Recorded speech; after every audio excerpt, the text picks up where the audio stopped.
En Latinoamérica es muy frecuente que la invención de la noción de nación esté ligada a estereotipos raciales, que ha traído como consecuencia que haya exclusión y violencia hacia aquellos que no calzan en ese imaginario.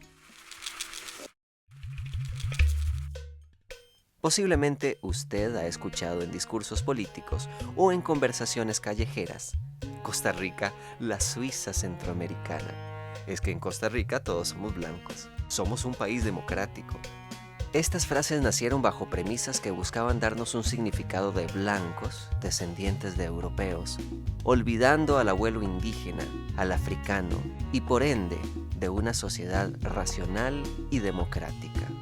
En el caso costarricense en particular, el proceso de invención de la nación fue exitoso, en buena medida porque los discursos sobre la identidad nacional estaban coincidiendo con algunas prácticas sociales y algunos procesos sociales.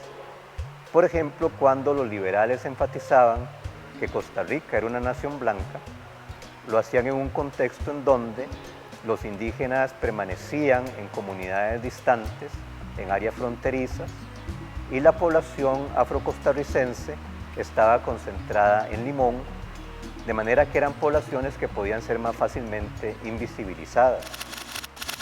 A finales del siglo XIX, ¿cuál era la razón fundamental de construir la imagen de Costa Rica como una sociedad blanca? Hacer buenos negocios con los europeos. Eric Hobsbawm ha demostrado cómo entre 1880 y 1917 el tema de la blancura de las poblaciones era fundamental para el comercio. O sea, los pueblos europeos comerciaban con pueblos blancos porque eso garantizaba honestidad, laboriosidad, disciplina, racionalidad. De tal manera que vender la idea de Costa Rica como un pueblo blanco tenía un fin también utilitario muy claro.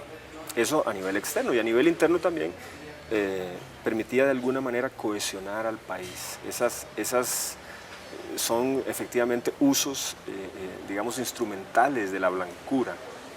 Yo diría que actualmente ya ni los gobernantes, ni los comerciantes, ni los publicistas, digamos, enfatizan este hecho de la blancura de la población. Pero a mí no me cabe ninguna duda de que en los temores que tiene la gente contra los nicaragüenses y contra ciertos colombianos tiene que ver con eso. En este país, el nacionalismo, en primer lugar, es un nacionalismo étnico. Hay otros países donde los nacionalismos no son de tipo étnico. Aquí sí. ¿Qué significa eso? Aquí el nacionalismo, casi que desde el comienzo de la vida independiente, estuvo fundado en una suposición, y es la suposición de que este es un pueblo blanco, de gente blanca, europea, que aquí no hubo pueblos indígenas, que no hubo mestizaje, que nosotros somos una especie de extensión de Europa en esta región. Esto tuvo muchísimo peso en la manera en que los costarricenses se han imaginado a sí mismos durante décadas, durante años, de manera que es un tipo de nacionalismo que coloca el peso fundamental en un asunto de tipo étnico o racial. De tal manera que mi libro es un intento de, por un lado, analizar cómo es que usan esos términos y ver qué consecuencias tiene ese uso en la vida social y en la vida diaria de los costarricenses. Y mis conclusiones es que tiene muchísimas consecuencias sobre la manera en que hemos sido educados, sobre la manera en que nos hemos imaginado y sobre todo sobre la manera en que imaginamos a nuestros países vecinos.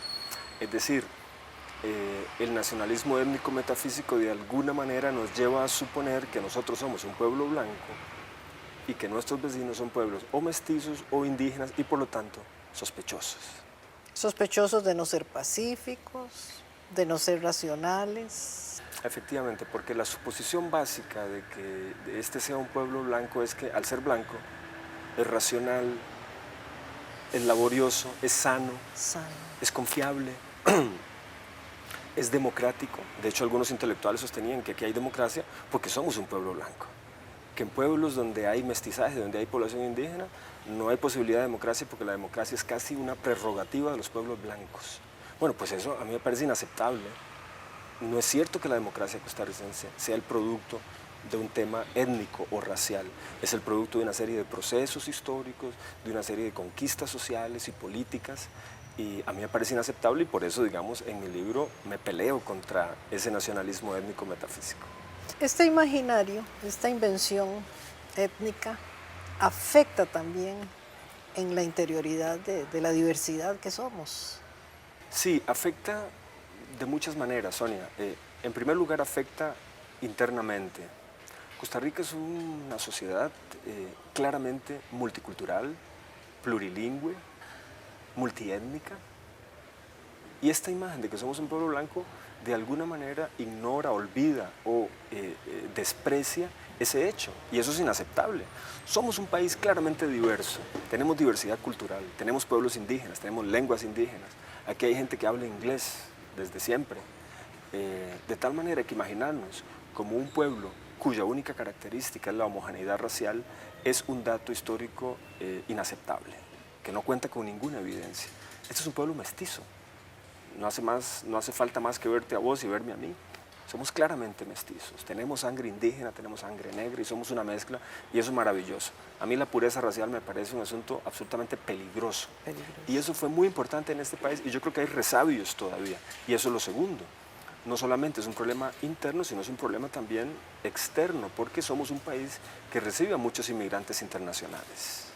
Y entonces esta imagen de un pueblo homogéneo, blanquito, que no se mezcla, que sospecha de otros colores, a mí me parece que políticamente y éticamente es inaceptable porque no contribuye a ser hospitalarios y generosos con los inmigrantes que no solamente llegan a este país, que lo sostienen diariamente.